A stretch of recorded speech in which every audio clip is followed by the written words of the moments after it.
Very nice, thank you very much. And what a beautiful presentational tool you used. Oh, thank you. You're regretting it now. I am. You'll be going back to We're talking after. And just, we've got very few minutes before we close. But what gave you the initial idea? I mean, what was the spark that made you go out and do this? Yeah, so we're actually 3 co-founders in Prezi, and my co-founder Adam is a world-renowned artist, actually, in the narrow field of new media art.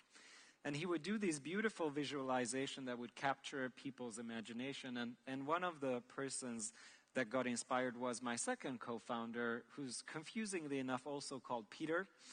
And he was a professor at Budapest Technical University, and he was going to give a talk on Google, actually.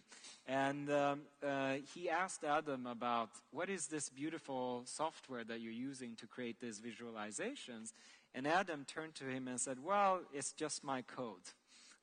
And so Peter got to borrow his code and looked at the code and was completely horrified of what he saw, but he could somehow manage to insert, you know, his ideas about Google into the code. And then that talk was really successful. So then they started thinking about, oh, maybe we could make this available to other people than just the 2 of us. And because I had been a product manager and an entrepreneur, they reached out to me. And we started thinking about, okay, how can we make this beautiful visualization be accessible for people who aren't artists, who aren't technologists, but just ordinary people.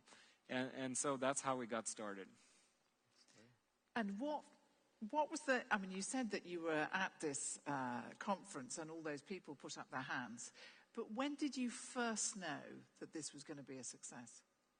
I think that was really the moment. I mean, until then we had spent close to a year, and I had been without salary, so my bank account was running very low. I had essentially 2 months left of savings, and really at that point we still didn't know, like, would people really care sufficiently about this to actually want to pay for it? I mean, that's one of the big questions you ask, and of course back in 2009 there was still a recession, so not only was there very little VC funding to get, but in addition we had started from Hungary, which at that time was still seen as a very unusual place to start from. So there wasn't a lot of options in terms of financing for us. What we had to show was that we could actually build a product that people wanted to use and that would improve their lives, right? And if that happened, then you know, the VCs would come, and sure enough, after we launched, they were coming, and so that's the story. And you see, he didn't even have to have a prize to do it. It could have helped. But is that the sort of thing you would have offered a prize for ever? Because you didn't know there is a... Right. Probably not for presentation software. We go for something a little bit more audacious. I mean, that is audacious, but we look for things that change humanity. I take a little personal offense at that. I do have to say... You're on dangerous ground here. Yeah. Yes. No, actually, so you allow me to talk about something that I'm very passionate about, because all of those things that you actually mentioned as big problems in the world, so the thing is, in the last 200 years ago or so, we've actually solved some really big issues. We figured out, for example, how to make food, essentially, right? And today we could provide the entire human population with food if we were employing these technologies all around the world. But still, we're not doing it, right? So we have big problems left. Problems like poverty, conflict, disease, environmental issues. And these are problems worth really solving. And at Prezi, we're so passionate about what we do because we believe that to be able to solve these challenges, actually, one of the most important components is improving human communication. Because I'll just give you one example.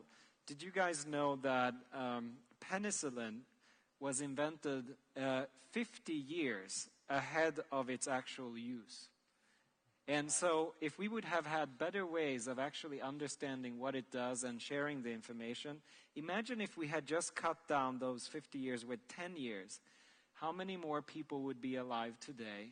And those are the things that we believe can really, you know, it's a tide that rises all boats kind of situation, that if we actually become better at communicating ideas, we can improve the world in a very, very fundamental level.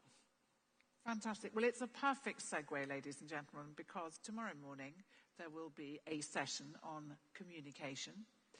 I will be interviewing some people with Dara O'Brien, who's a fantastic comedian and a great science communicator on the BBC. So that's there for you tomorrow, and with many other joys and pleasures, as I see from the programme. Tonight's joy and pleasure, though, is the networking event. Which is downstairs in the showcase and networking area. And it's going to kick off with the winner of the EU's first ever Innovation Inducement Prize. So another prize. And it's a €2 million prize. It was a €2 million prize. It's a €2 million prize. And there are drinks. Yes, and I'm sure, ladies and gentlemen, that actually after a hard day of innovation, you are all ready for something very comforting and old-fashioned. And alcoholic. So can I ask you to thank these two outstanding and splendid people, Peter Arvai and Chris Frangione.